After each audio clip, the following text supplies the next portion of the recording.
Hey there, fellow Photoshop enthusiasts. We are back for another episode of I Just Want to Use It. And today we're looking at an image that I took over on the coast a couple years ago.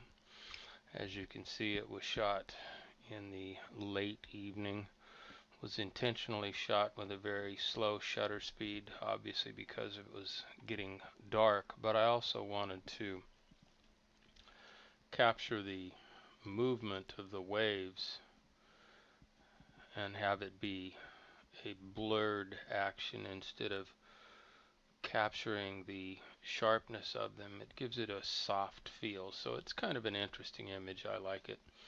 What we're going to do today is work with some textures again. We did a little bit of work on textures last week. I showed you how to create one. This week I'll show you how to use them in an image. First, we're going to do a little bit of work to this image and make it look a little bit better. I've got all my layer stacks over here on the right that you can see, and so what I'm going to do is show you what we've done over here and where we're going to wind up, and then I will delete them and we'll recreate it. So the first thing we'll do is make a background copy, which will come into play later on, but then we did something called painting with light. That's this layer right here, and what we did was just bring out the highlights in those waves, because you really can't see. You know it's there when the wave starts to break. It kind of crests when the moon and the sun, which is over in here, the late afternoon sun coming from this direction, it does cast light on it. It casts a little bit of light on that rock, but what we did was we accentuated that and just brought it out. And then we came in here with some masks and textures, and we used three different textures on this. This is where we wound up with our texture files and the masks that accompany them. And then we were a little bit dark down in here, I felt, so what we did to finish it off was we brought in a levels adjustment layer, once again masked but in the opposite way, so that this mask controls this portion of the image so that none of the effect of the levels adjustment layer is applied up here. As you can see, when I click the eyeball on and off, it only happens down here. So I've already done all my adjustments in Camera Raw and brought this in as a finished image. I took all of the noise out, did my noise reduction. I had some spots on my lens from being out on the beach. I cleaned all that up. So by the time I brought it into Photoshop from Camera Raw, it was a pretty clean image. So here's where we're going to start. This is where we came in from Camera Raw. So the first thing we're going to do is we're going to make a copy of this background because we will use it in our third step here. Now the easiest way to do that is to just hit Control J, and that will make a copy of your layer. And I am real big on keyboard shortcuts, so you will hear me using them all the time. They just save a lot of money. There are other ways to do things in Photoshop. You'll find there's always about at least 3 ways to do any operation, but I tend to prefer to use keyboard shortcuts, so that's what I'm going to teach you. Now the next thing we'll need to do, we're not going to do anything with this layer right now. In fact, we could turn it off if we want. We want to make a new layer. So we come down here, just a new blank layer, to our make new layer, create new layer icon, and that brings in a new blank layer above our 2 image layers. Now we want to go up here to where your blending modes are, and we want to take that layer and we want to change the blending mode to soft light. Now you won't see any change in the image, but what we're going to do is get our brush tool. So we go up here, click on our brush tool. I've already got a soft round brush, just a plain round brush.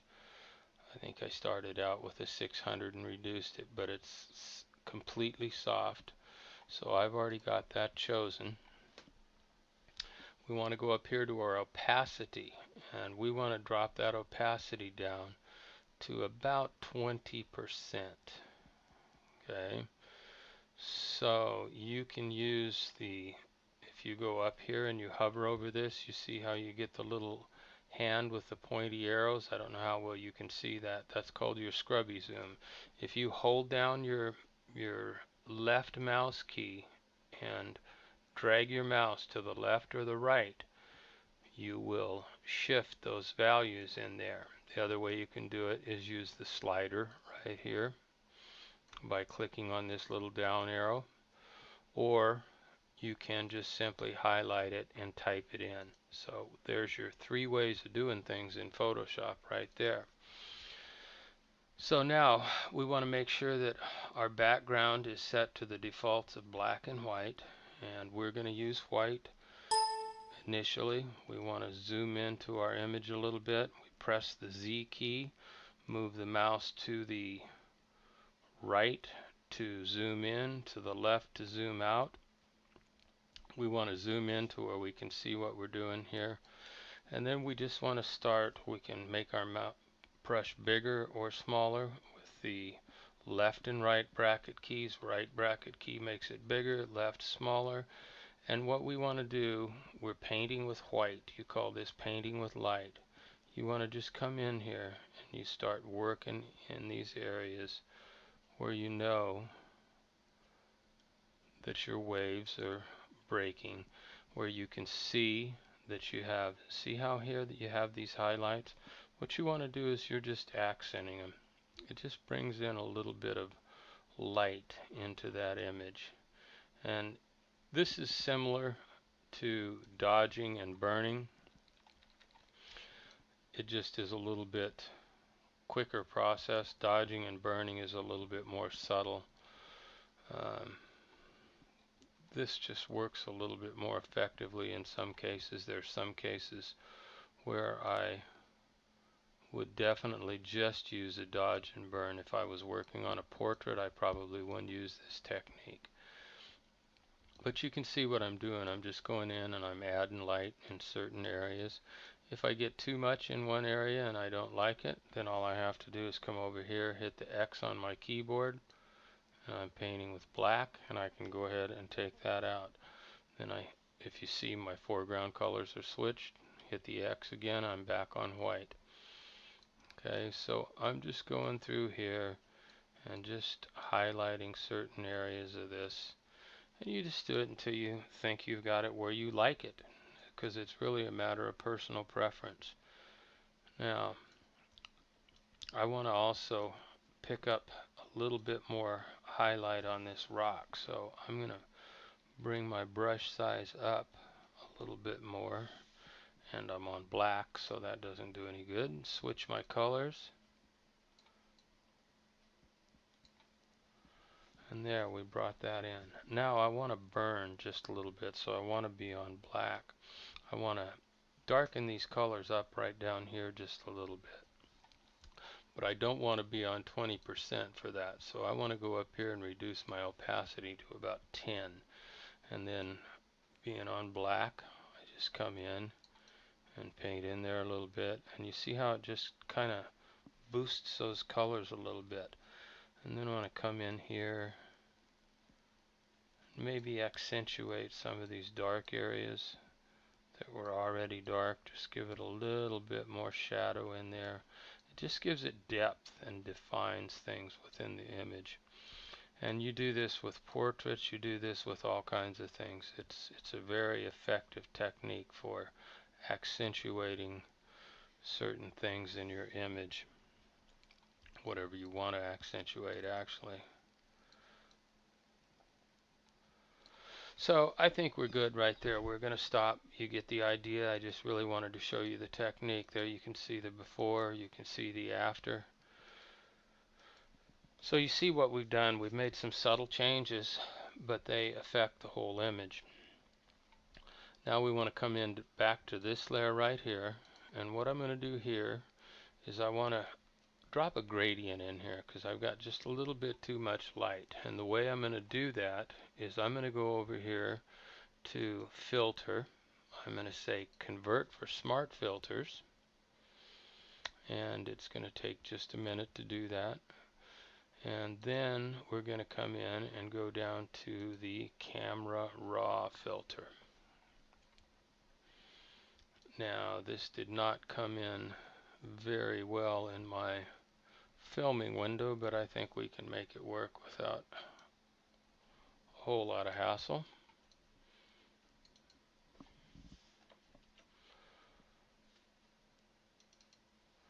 So here's our gradient tool right here. We want to get our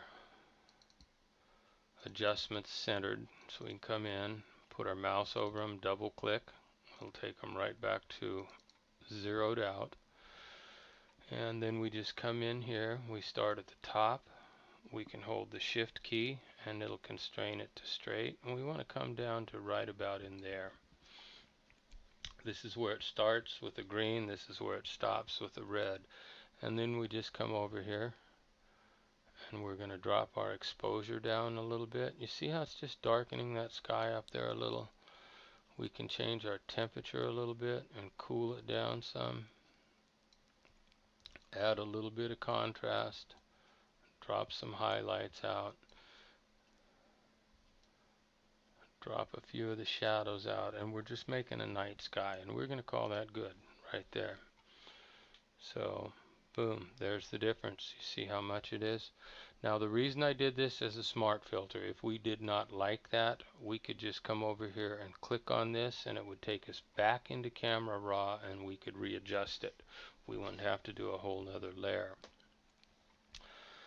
So now we come up here, we want to be on top of this, and we've got 3 other images up here that we're going to use for textures. Now, before we get into those textures, there's one other thing we need to do, and I should have probably done that at the beginning, but it really doesn't matter. We want to make a selection right in here. Okay, so we come up here and we grab our quick selection tool. Very small brush. It's going to get us a nice detailed selection fairly quickly and easily. This is a real quick down and dirty one. Hit refine edge, and we're going to want to feather just about 5 pixels. So we say it's going to output to selection. That's just what we want. We hit OK. Now we go back up to select, save selection, and we'll give it a name, say bottom. Doesn't matter what you call it as long as you know what it is. And we'll say OK. We'll deselect over here in channels. There we are. I actually have another selection over in there because I did this once before. So now let's open up this texture first. These are from Flypaper Textures. This is a Flypaper texture from their Autumn Painterly. So is this one, and this is one of mine. So we want to bring this texture into this image. Now to do that, you can get your move tool and go ahead and drag it, but watch what happens. It says you can't do that because the layer is locked. And this is the way your layers will always come in, with this little lock over here. So all you got to do to get rid of it is go over here, see this little icon, click on it, and it's gone. Now the shortcut for moving a layer, dragging and dropping it's called, rather than go up and grab your move tool, you can hold down your control key, bring this over. When that image comes up, you hit with the control key still held down, you hold down shift and you release. Now it's going to give you a little bit of a warning because it says oh, your document's a different color profiles and different depth source, and we just say yes because it's a texture, it doesn't matter. And it brought it in the wrong place because I didn't have my layers stacked right. So there's our texture. and it's too big or too small. So what we want to do is hit Control T. That's for transform. If you can't see all of your bounding boxes, then what you need to do is hit Control 0, and that will bring it in so you can see all of these. Now, you want to hold down Shift and Alt and get on one of these corners. Shift and Alt constrains from the center. You drag that in like that. You drag this up like that, and you're done. Now, this is a little trick I've never seen anybody else use, but don't say yes. Don't click on this little OK, I accept it button for your transform command yet. Go over here and cycle through your layers, because normally when you cycle through your layers, you're creating history, and you've got Photoshop is set up for 20 history states normally. So if you cycle through all of these blend modes, you can lose most of your history, because every time you cycle through a blend mode, it'll create a history. But if you leave this on transform, it'll come over here, choose darken for instance, and then just use your up and down arrow keys to cycle through and watch that history. You're getting a preview of your texture, what your texture will look like, but you're not creating a history. So this is a trick I've never heard anyone else talk about or use. So you can run through all of your different blend modes. I can tell you right now that your most often go-to blend modes are going to be right here. They're going to be either darken or multiply for certain images. They're going to be overlay, soft light, or for some images you may want vivid or hue or saturation sometimes work well too. So I think for this one I would go with overlay. So once you choose that, then you go back up here, you accept that transformation, and you're set. Now we'll take this next texture. Once again, your layer's locked, so click on your little icon, get rid of it, hold down Control, drag it over with your mouse till you get over that image. This one comes back in, drag it back in, hold down the Shift while you're still holding Control, and release. Say yes, and there you go. Once again, Control T for transform, Control 0 so we can see it, and then Alt Shift, drag it up, drag it in. Alt Shift constrains so that it drags from the center. See that little red line going over there to that dot in the center? This is the center of your image. You can actually move that around if you want, and then it'll transform from that will be your center. So once again, we've got transform still in place. Let's go over here and cycle through our blend modes. For the sake of time, I know where we're going. We're going to go to overlay on this one, or possibly soft light. Yeah, I kind of like soft light, so we'll go with that on that one. We'll say yes to our transform. We'll go back up to our third texture. Once again, we'll get rid of our locked layer. Control and drag, drop, Control T, Alt Shift, and we're just going to go directly to overlay, accept, and there we are. Now, if you like that image, you could be done. But we came in here and made a selection of the rocks in the sky, and I'm going to show you why we did that. So let's go over here to our channels palette. We will hold Control down. We've got our little hand pointer there. Click on that and it selects that. So now we have an active selection right here that's around the bottom. Let's go back over to our layers panel. Let's make layer 3 active. So you want to click on this layer. Anytime you click on a layer like that, it makes it active. Then we go down to our little washing machine here. Looks like a front loading washing machine. That's our add layer mask icon. So with our selection active, we click on that and it adds a mask down here. Or did I do that backwards? I think I may have done that backwards. Let's find out. Yes, I did. So we'll do my favorite keyboards, Control Alt Z, Z. We'll come back here to our selection. This one kills me all the time. I keep getting it wrong. We'll go Control Shift I, which inverts. You could go up here to Edit and choose Invert in here somewhere.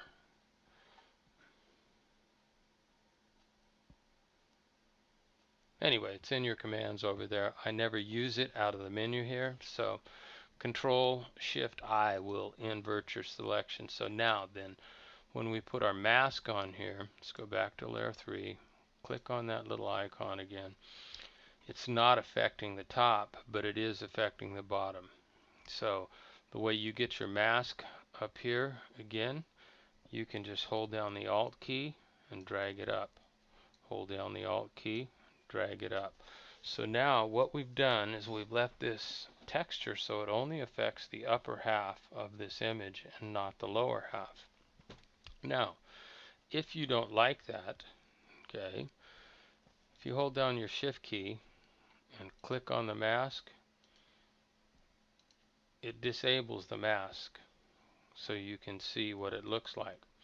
If you want to bring part of that effect back into here, but not all of it, as strong as it is up here, because you've got the mask that is masking out this lower area, you can come in here, double click on that, and it brings up your mask property. Right here you have density. So you can reduce that density, and do you see how it's bringing part of that effect back in? If we go all the way, there it is. So you have just a lot of control here with using a mask and how your effects are applied. I think I like having a little bit of that in there. It tends to, especially with this first texture, it tends to accentuate the colors a little bit. Now, when I did this earlier, I thought this is just a little bit too dark down here. So what I did was I came up here, I created a levels layer on top of everything, but I don't want it affecting everything. I don't want it to affect this up here. I want it to affect just this down here. So once again, I go over here to my channels, control click on that, loads that mask. This time, this is the one I want to use. I think we got this one right. So we'll come up here, we'll add that mask, and then we'll come in here on our levels adjustment layer, and oops, I added a vector mask. Let's throw that one away. Let's just get rid of both of them.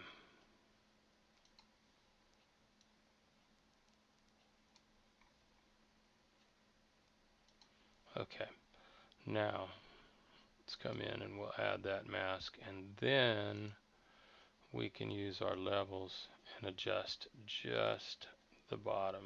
So do you see how that's working? We're just bringing some light back in to the lower portion of that image. We could make it as bright as we wanted to, but we got to remember our setting for this image is in the evening, so we've just got the late sun coming. You know, the sun is actually down below the horizon over here, but it's still affecting this with some light. So there you have it. Way longer than I thought I would run, but that's the way it is when you're doing Photoshop files. So that's one more episode of I just want to use it. I hope you enjoyed it. I hope you learned something. Take the techniques that you use, the painting with light, the textures, how to create masks, and put them to work.